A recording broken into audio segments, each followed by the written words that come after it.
ये था ईरान का भड़वा खमेनेई, जिसको इजराइल और अमेरिका ने मिलकर 72 हुरों के पास भेज दिया। और अब मैं इसकी फोटो को जलाकर 72 हुरों के पास भेजूंगा।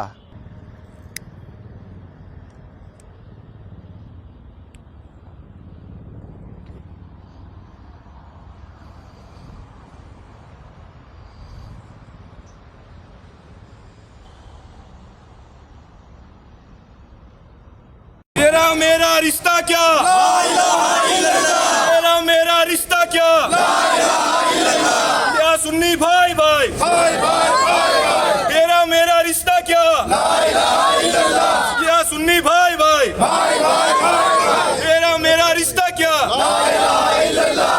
क्या सुन्नी भाई भाई भाई भाई भाई। तेरा मेरा रिश्ता क्या, ला इलाहा इल्लल्लाह।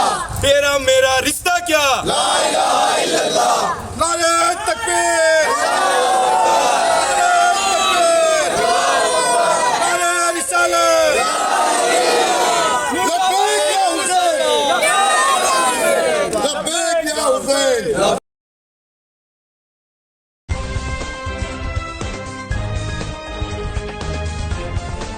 देश और दुनिया की तमाम छोटी और बड़ी खबरों के लिए हमारे चैनल को सब्सक्राइब करना न भूलें और बेल का बटन जरूर दबाएं। मैं मास्टर है, मैं खोजा सिया समाज का आगेवान हूँ।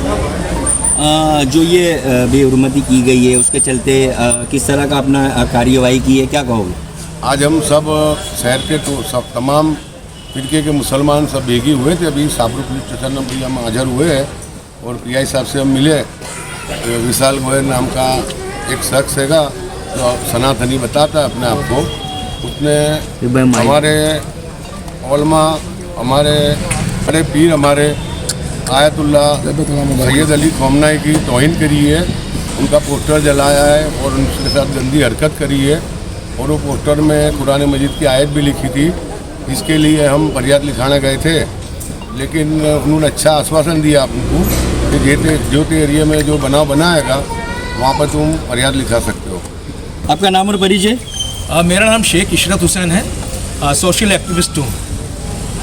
जो ये आप कंप्लेन करने गए थे, क्या कंप्लेन थी और आपकी मांग क्या है? देखिए, कुछ लोग फेमस होने के लिए माहौल बिगाड़ना चाहते हैं और इस्लाम की तौहीन करते हैं, कुरान की तौहीन करते हैं। इस तरह के वाक़यात पिछले कई सालों से हो गए हैं। गवर्नमेंट अगर इन पर सख्ती करे तो ये जो है नफरती चिंटू ये घर बैठ सकते हैं, लेकिन गवर्नमेंट की सख्ती इन पर नहीं है। सोशल मीडिया पर भी खamenei साहब के ख़िलाफ़ और मुसलमानों के ख़िलाफ़ बहुत सारे स्टेटमेंट्स आ रहे हैं। मेरे को समझ में नहीं आता कि ये जो जंग है वो ईरान और अमेरिका इसराइल के बीच हो रही है, इसमें इंडिया कहाँ से आ गई? ईरान ने तो हमेशा साथ दिया है। आज अफ़गानिस्तान और ईरान हिंदुस्तान के साथ खड़ा हुआ है। इन लोगों ने कह दिया कि अगर पाकिस्तान अटैक करता है या कुछ करता है तो हम इंडिया का साथ देंगे। तो मुझे समझ में नहीं आता है कि इनको क्या तकलीफ़ है। क्या मोदी जी ने जो कहा है कि फादरलैंड है इसराइल, तो क्या इनके अब्बा बन गया है इसराइल, जो इसराइल की इनको इतनी तकलीफ़ हो रही है? इशरत साहब, भारत का जो रवैया रहा है भारत सरकार का, उसे कैसे आप देखते हैं? मैं गलत तरीके से देख रहा हूँ उसको, क्योंकि देखिए, हमारा जब हिंदुस्तान था उसको ग़ुलाम बना लिया गया था, तो हमारे फ्रीडम फाइटर्स लड़े थे। इसी तरह से गाज़ा के अंदर हमास और हिजबुल्लाह जैसे जो ग्रुप्स हैं वो लड़े, वो फ्रीडम फाइटर्स हैं। लेकिन हमारे जो मोदी जी हैं वो कहते हैं कि साहब हमास जो है वो टेररिस्ट है। लेकिन सबसे बड़ा टेररिस्ट तो इसराइल है, जो 10-10 साल के बच्चों को मार देता है। जो स्कूल के अंदर उसने बम मारा, 160-170 बच्चियाँ मर गई। वो हॉस्पिटल पे बम ब्लास्ट करता है, वो रिहायशी इलाकों पे बम ब्लास्ट करता है। अमेरिका उसको पूरे सपोर्ट करती है। और अमेरिका की पॉलिसी ये है कि वो चाहता है कि हर मुल्क के अंदर ऐसी सरकार बने जो उसकी कठपुतली हो, जिसकी मदद से वो वहाँ का ख़जाना, वहाँ का पेट्रोल निकाल सके। और इसी वजह से सब जंग चल रही है। अब हिंदुस्तान में या ईरान में किसकी सरकार बने, इसका फैसला वहाँ की आवाम करेगी, ना कि अमेरिका करेगा। लेकिन अमेरिका जैसा ये जालिम और ट्रंप जो है सिरफरा आदमी है, बिल्कुल पागल आदमी है, और इसको दुनिया हमेशा जालिम के तौर पर याद रखेगी। और इमाम खamenei साहब ने तो जामे शहादत किया है, जो हर मुसलमान को नसीब भी नहीं होता है, और उनको ताक़यामत लोग याद रखेंगे इंशाअल्लाह। नाम और परिचय? आपने प्रोटेस्ट रखा है आज, किस तरह का और क्या सब्जेक्ट है?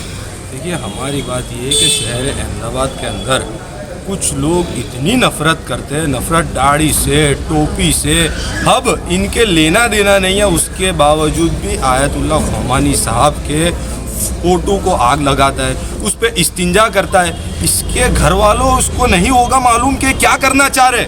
शहर अहमदाबाद के अंदर इतनी शांति है, उसके बावजूद भी ऐसे लोग अहमदाबाद की शांति से खेलना चाह रहे। अपनी इंस्टाग्राम की आईडी पे रील डालता है, लाखों लोग उसको वो करते हैं। भाई तुम्हारे क्या लेना देना है। हमारे देश ने ईरान के अंदर तो पोर्ट तक बनाना है, आपको मालूम नहीं है। एक्सपोर्ट इंपोर्ट 18,000 करोड़ का एक साल में होता है। आपको एक्सटर्नल अफेयर कुछ मालूम ही नहीं है। देख लिया मुसलमान है, लीडर है, बस इस मतलब सब जगह वायरल करो। क्या हो रहा है ये शहर में। और ये इन लोगों की मानसिकता गोबर है, गोबर। इनके माइंड में कल तो है ही नहीं, इनमें साले शैतान है।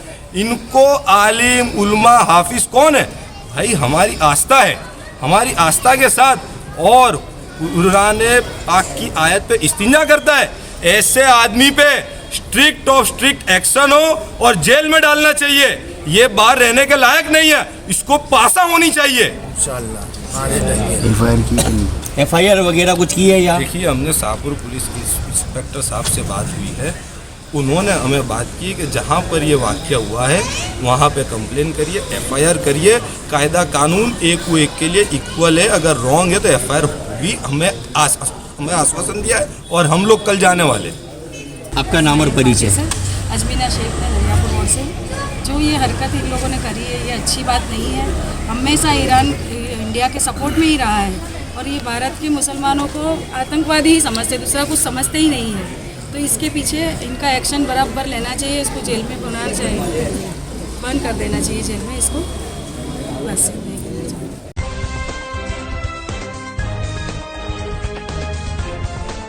देश और दुनिया की तमाम छोटी और बड़ी खबरों के लिए हमारे चैनल को सब्सक्राइब करना न भूलें और बेल का बटन जरूर दबाएं।